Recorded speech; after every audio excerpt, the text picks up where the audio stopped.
Halo, selamat pagi, selamat siang, selamat malam, selamat apapun itu saat kalian melihat video ini. Assalamualaikum warahmatullahi wabarakatuh. Untuk anak-anak kelas 10, kemarin sudah memperkenalkan diri, sudah posting di Instagram, sudah menjelaskan tentang sejarah itu apa menurut kalian. Luar biasa. Benar untuk penjelasannya, meskipun ada juga yang kurang tepat dan ada juga yang salah, tetapi luar biasa kalian sudah antusias. Sebagai peserta didik baru di SMA Negeri 2 Blora, saya berikan apresiasi untuk kalian yang sudah mengerjakan dan mengirimkan tepat waktu. Ada juga videonya yang luar biasa diedit, ternyata banyak sekali yang pandai untuk editing video. Nah, untuk anak-anak yang belum mengumpulkan, segera dikumpulkan, karena apa yang kalian tunjukkan pertama kali kepada seseorang itu akan sebagai dasar orang itu memandang kalian ke depan. Kalau kalian sudah malas-malasan di awal, ya kesannya itu juga, ini anaknya nggak rajin, ini anaknya keset, ini anaknya nggak serius sekolah. Jadi ketika kalian berhadapan dengan orang yang baru, kalian harusnya menunjukkan bahwa kalian itu bisa dipercaya, kalian itu baik, kemudian kalian itu punya kredibilitas. Harusnya seperti itu, bukan malah menunjukkan sisi-sisi keburukan kalian. Nah, ini harus kalian rubah.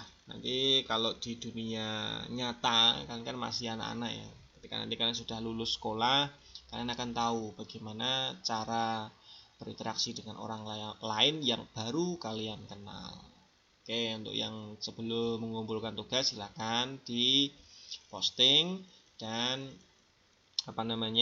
di tag di Instagram @sejarah.kc gitu ya. Saya masih menunggu untuk kalian yang belum mengumpulkan tugasnya.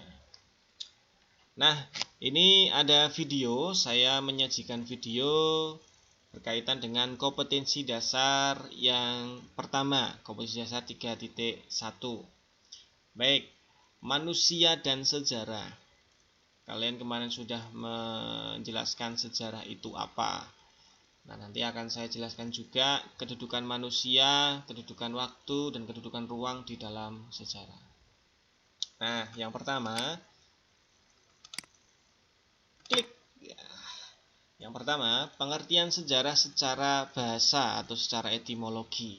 Kemarin sudah ada yang menjelaskan, mungkin mbak yang menjelaskan. Sejarah itu bahasa Indonesia ya, sejarah itu bahasa Indonesia. Nah, kenapa kok diberi nama sejarah? Asal usulnya dari mana? Ternyata dari Arab, diambil dari bahasa Arab, dari kata syajaratun yang artinya pohon. Kenapa diambil dari nama syajaratun yang artinya pohon? Karena sejarah ini berbicara tentang silsilah. Kalau pohon itu dibalik, itu bentuknya seperti silsilah, maka diambillah syajaratun. Dari syajaratun kok bisa jadi sejarah? Jadi dari syajaratun diserap ke dalam bahasa Melayu menjadi syajarah. Dari syajaratun bahasa Arab diserap ke dalam bahasa Melayu menjadi syajarah, dan diserap ke dalam bahasa Indonesia menjadi sejarah, yang di dalam bahasa Indonesia nanti artinya adalah silsilah atau keturunan. Kemudian ada juga istilah dari bahasa Yunani, ya, historia atau informasi. Nah, kemudian ada dari bahasa Belanda. Ini bacanya gimana? Ya, Geschiedenis. Kalau dalam bahasa Belanda itu G dibaca G, nggak ada G, jadi G. Geschiedenis atau artinya sesuatu yang telah terjadi. Kemudian ada bahasa apa lagi? Ada bahasa Inggris ya, bahasa Inggris story, ya, story, sejarah. History itu cerita ya, history ya, sejarah. dalam bahasa Indonesia adalah sejarah atau artinya silsilah atau keturunan. Nah, ini pengertian sejarah secara etimologi, secara arti bahasa. Kemudian secara umum, sejarah artinya bagaimana? Ya, secara umum, sejarah adalah ilmu pengetahuan yang mempelajari berbagai peristiwa atau kejadian penting dalam kehidupan umat manusia pada masa lampau. Namun, semua peristiwa yang terjadi pada masa lampau belum dikatakan sejarah kalau tidak ada unsur-unsur ilmiah dan tidak ada pembuktian dan tidak berdasarkan sumber. Kalau tidak ada sumber-sumbernya belum bisa dikatakan sebagai sejarah. Kalau tidak ada sumber-sumbernya bisa jadi legenda, bisa jadi dongeng, bisa jadi mitos. Ya, ini secara umum sejarah, pengertian dari sejarah secara umum. Kemudian ada beberapa tokoh yang menjelaskan definisi tentang sejarah.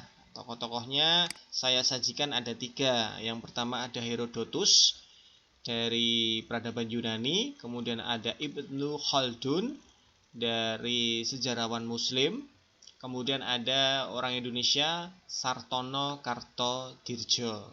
Nah, ketiga tokoh ini mengemukakan definisi tentang sejarah. Nah, Herodotus sendiri menjelaskan sejarah tidak berkembang ke depan dengan tujuan yang pasti, tetapi bergerak sesuai garis lingkaran yang dinamikanya terpengaruh oleh keadaan manusia itu sendiri. Jadi sejarah itu dinamis. Kalau menurut Herodotus tidak pasti, perkembangannya tidak pasti, berkembang tidak pasti, yang dinamis. Kemudian Ibnu Khaldun menyampaikan sejarah adalah catatan tentang manusia dan peradabannya dengan seluruh proses perubahan secara nyata dengan segala sebab dan akibatnya. Sedangkan Sartono Kartodirjo menjelaskan hakikatnya sejarah dibatasi oleh 2 pengertian, yaitu sejarah secara objektif dan sejarah secara subjektif. Nah, itu pengertian dari tokoh-tokoh sejarah. Nah, ini tadi sudah ya penjelasan tentang pengertian sejarah secara bahasa, definisi sejarah secara umum, dan definisi sejarah dari para tokoh-tokoh. Nah, dalam video ini nanti akan saya buat beberapa part ya, belum tahu akan saya buat berapa, 1, 2, 3 atau lebih. Tapi nanti ini adalah materi di kompetensi dasar 3.1 ini. Ya, langsung saja kita bahas di poin A. Poin A kita bahas hakikat sejarah. Nah, ada istilah sejarah sebagai peristiwa. Ya, Sartono Kartodirjo menyatakan setiap peristiwa selalu memiliki pengaruh besar bagi kehidupan manusia. Nah, itu sejarah sebagai peristiwa. Kemudian sejarah sebagai kisah merupakan hasil rekonstruksi atau upaya menghadirkan kembali peristiwa masa lalu melalui berbagai media. Nah, ketika seorang guru menyampaikan peristiwa masa lampau, peristiwa proklamasi, peristiwa perang dunia, peristiwa pergolakan politik, peristiwa jatuhnya sebuah pemerintahan disampaikan kepada siswa, itu bisa dikatakan sebagai sejarah sebagai kisah. Ya, itu hakikat dari sejarah. Nah, itu hakikat dari sejarah. Kemudian nanti ada yang namanya sejarah sebagai seni. Ketika sebuah peristiwa sejarah dijadikan film, kemudian sebagai peristiwa sejarah dijadikan sebagai novel, itu adalah sebuah sejarah sebagai seni. Nah, sekarang kedudukan manusia dalam sejarah. Kira-kira apa? Nah, kedudukan manusia sebagai objek sejarah, yaitu manusia merupakan aktor sentral dalam kajian sejarah. Sejarah adalah kisah tentang manusia dalam kaitannya dengan ruang dan waktu. Jadi, manusia kedudukannya sebagai objek sejarah atau sebagai aktor sentral dalam kajian sejarah. Kalau kita dalam kelas membahas Pangeran Diponegoro, berarti Pangeran Diponegoro sebagai objek sejarah, ya, sebagai objek sejarah peristiwa Perang Jawa. 1815 sampai 1830. Nah, itu kedudukan manusia sebagai objek sejarah. Sedangkan kedudukan manusia sebagai subjek sejarah, manusia berkontribusi dalam penelitian dan penulisan sejarah. Kisah sejarah tidak mungkin hadir tanpa adanya manusia yang meneliti peristiwa tersebut. Ya, jadi manusia hadir dalam kajian atau berkontribusi dalam penelitian penulisan sejarah. Jadi kedudukan manusia bisa menjadi objek, bisa menjadi subjek sejarah. Ini ya kedudukan manusia dalam sejarah. Nah, sekarang konsep ruang dan waktu dalam sejarah. Dimensi ruang dan waktu dapat menunjukkan peristiwa sejarah sebagai peristiwa yang khas dan unik. Kajian sejarah akan selalu terbatas pada tempat dan waktu tertentu. Jadi kajian sejarah akan membahas dan terbatas pada tempat dan waktu tertentu. Karena pembahasan sejarah adalah manusia tokohnya, kemudian ruang di mana peristiwa itu terjadi dan kapan peristiwa itu terjadi. Nah, konsep ruang dalam sejarah tempat terjadinya suatu peristiwa. Ya, dan cakupan pembahasan dalam ilmu sejarah itu. Jadi konsep ruang itu tempat terjadinya suatu peristiwa, di mana peristiwa itu terjadi. Kalau kita berbicara Perang Dunia II, ya, konsep ruangnya atau ruangnya di mana? Ada di Samudra Pasifik, ada di Eropa. Proklamasi ada di mana? Di Pegangsaan Timur. Itu konsep ruang.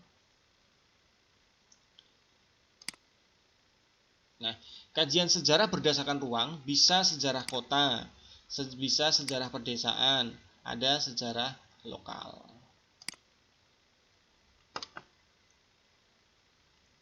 Ya.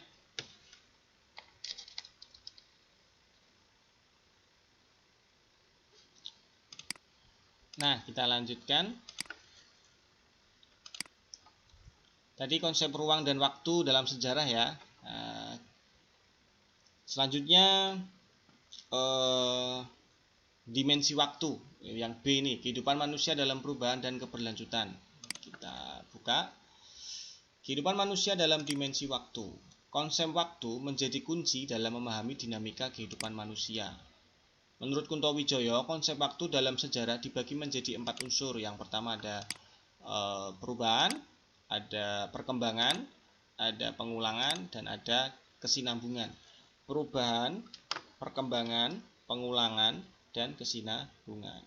Jadi dalam kehidupan manusia pasti ada perubahan, kemudian ada perkembangan, ada pengulangan, ada kesinambungan. Ini konsep waktu dalam sejarah.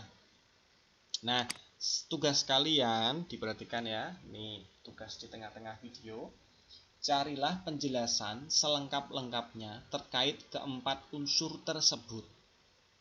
Carilah penjelasan selengkap-lengkapnya terkait keempat unsur tersebut. Penjelasan konsep perubahan, konsep waktu perubahan itu bagaimana, perkembangan bagaimana, pengulangan bagaimana, dan kesinambungan bagaimana. Kemudian kalian cari contohnya. Ya, contoh dalam kehidupan sehari-hari saja, nggak usah contoh dari peristiwa sejarah. Nanti akan saya berikan materinya untuk yang contoh dari peristiwa sejarah. Jadi kalian cukup mencari penjelasan dan contoh penjelasan dari konsep perubahan, perkembangan, pengulangan, dan kesinambungan dalam kehidupan sehari-hari saja.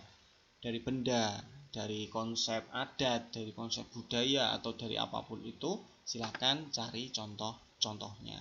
Jadi itu ya, itu tugasnya ini di tugas selanjutnya.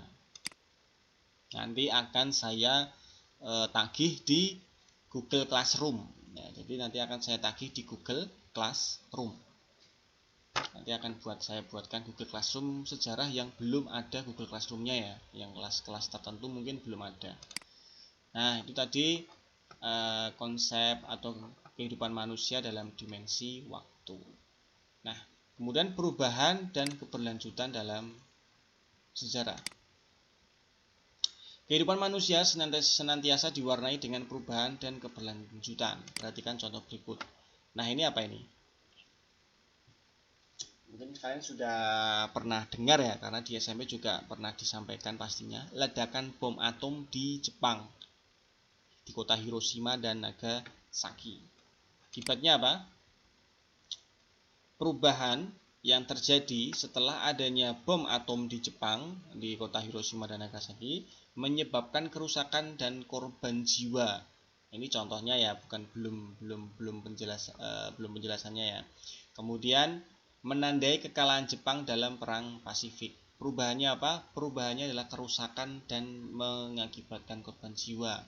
Kemudian perubahan selanjutnya apa? Menandai Jepang kalah dalam perang. Jadi dari masa perang dunia, perang Pasifik, Amerika dan Jepang berubah menjadi kekalahan Jepang atau berakhir masa perang. Itu perubahan. Dalam konsep keberlanjutan, mengubah situasi politik di wilayah jajahan Jepang. Ya, berlanjut. Jadi mengubah situasi politik di wilayah jajahan Jepang. Banyak sekali negara-negara yang merdeka akibat dari kekalahan Jepang, termasuk di Indonesia. Kemudian munculnya gerakan kemerdekaan di berbagai wilayah termasuk di Indonesia tadi sudah ya. Nah, ini perubahan dan keberlanjutan dalam sejarah. Oke, nanti untuk yang poin C akan saya buatkan video berikutnya. Silahkan tadi tugasnya dikerjakan, cari penjelasan dari konsep pengulangan, perkembangan, perubahan, dan keberlanjutan atau kesinambungan dari 4 konsep waktu tadi. Cari penjelasannya dan coba cari contoh dari kehidupan sehari-hari saja. Nanti untuk penjelasannya setelah sudah mengumpulkan tugas semua. Jadi saya menjelaskan, kalian juga belajar mencari informasi terlebih dahulu. Nah, untuk ini part pertama. Jadi mungkin ini 2 part saja ya. Untuk yang C nanti saya buat video berikutnya. Silahkan untuk dipelajari video. Kalau ada yang belum jelas bisa bertanya, bisa lewat kolom komentar, bisa lewat